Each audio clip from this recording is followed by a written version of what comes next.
அருமையானவர்கள், இந்த நாளிலும் அவருடைய வார்த்தையை நான் இடத்திலே கொண்டு வருகிறேன். கர்த்தர் உங்களோடு இன்று பேசுகிறார். அவர் உறுதியாய் நிச்சயமாய் சொல்லுகிறார் என்ற நாவியில் நான் உணர்கிறேன். என்ன சொல்லுகிறார்னா, உனக்கு விரோதமாய் உருவாக்கப்படும் எந்த ஆயுதமும் வாய்க்காதே போகும். ஆமென்.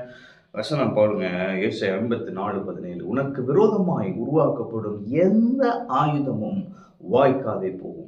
உனக்கு விரோதமாய் நியாயத்தில் எழும்பும் எந்த நாவையும் நீ குற்றப்படுத்துவாய். இது கர்த்தருடைய ஊழியக்காரனின் சுதந்திரமும் என்னால் உண்டான அவர்களுடைய நீதியுமாய் இருக்கிறது என்று கர்த்தர் சொல்லுகிறார். அப்ப இது ஊழியக்காரனுக்குரிய சுதந்திரம். என்ன அப்படின்னா, எனக்கு விரோதமாய் உருவாக்கப்பட்டிருக்கிற ஆயுதம் வாய்க்காமல் போகும்.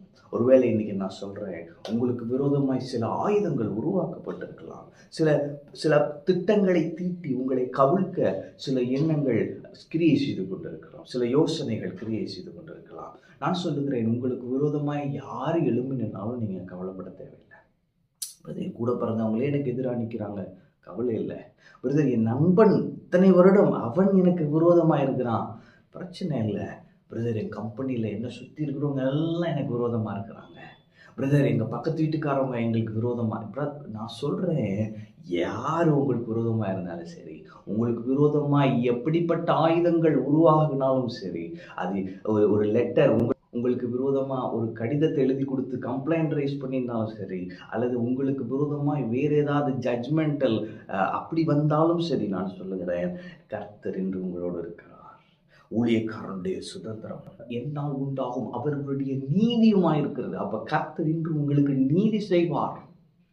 அவர் இன்று உங்களை விடுவிப்பார். உங்களுக்கு விரோதமாய் உருவாக்கப்பட்டிருக்கிற ஆயுதங்கள் ஒன்றுமில்லாமல் போகும்.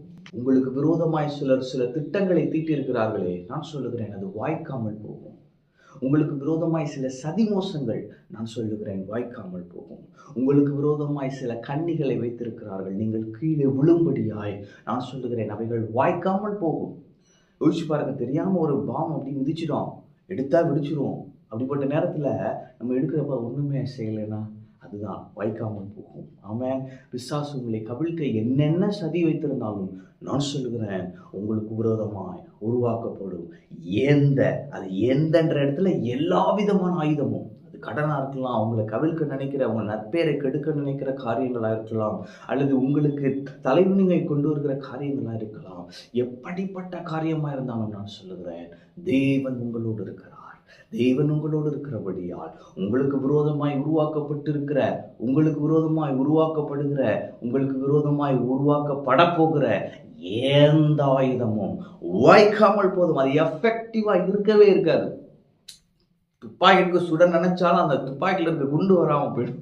அந்த மாதிரி உருவாக்கப்படும் ஆயுதங்கள் வாய்க்காமல் போகும்.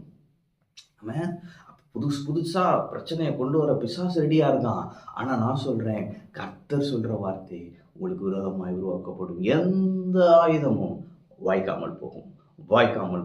எனவே ஒவ்வொரு நாளும் நீங்க சொல்லிக்கிட்டே இருங்க, எனக்கு விரோதமாய் உருவாக்கப்பட்டிருக்கிற இந்த ஆயுதம் வாய்க்காது, எனக்கு விரோதமாய் உருவாக்கப்பட்டிருக்கிற இந்த பிரச்சனை ஒன்றுமில்லாமல் போகும், எனக்கு விரோதமாய் உருவாக்கப்பட்டிருக்கிற இந்த ஆயுதம் ஒன்றுமில்லாமல் போதும், அது செயலிழந்து போகும். இது என்னுடைய சுதந்திரம். சொல்லுங்க, கர்த்தர் வாய்க்காமல் போக பண்ணுவார். கர்த்தர் உங்களுக்கு விரோதமாய் எழும்பி நிற்கிற சிலரை ஆண்டவர் ஒன்றுமில்லாமல் ஆக்கி விடுவார். இன்று காண்கிற எகிப்தியரை ஒருபோதும் காண மாட்டீர்கள். கர்த்தர் உங்களுக்காக நிற்கிறார். கர்த்தர் உங்களுக்காக யுத்தம் பண்ணுகிறார். கர்த்தர் உங்களுக்காக நீதி செய்வார். நீங்கள் காண்பீர்கள், உருவாக்கப்பட்டிருக்கிற ஆயுதம் வாய்க்காமல் போவதை காண்பீர்கள். நீங்கள் சாட்சியாய் சொல்வீர்கள், ஆவியானவர் எனக்காக கிரியை செய்தார், கர்த்தர் எனக்காக துணை நின்று யுத்தம் செய்தார், கர்த்தர் எனக்கு ஜெயத்தை கொடுத்தார். இதுதான் உங்கள் சாட்சி. உங்களுக்கு விரோதமாய் உருவாக்கப்பட்டிருக்கிற இந்த ஆயுதம் வாய்க்காமல் போகும். ஆமென். கர்த்தர் உங்களோடு இருக்கிறார். கர்த்தர் உங்களை ஆசீர்வதிப்பார்.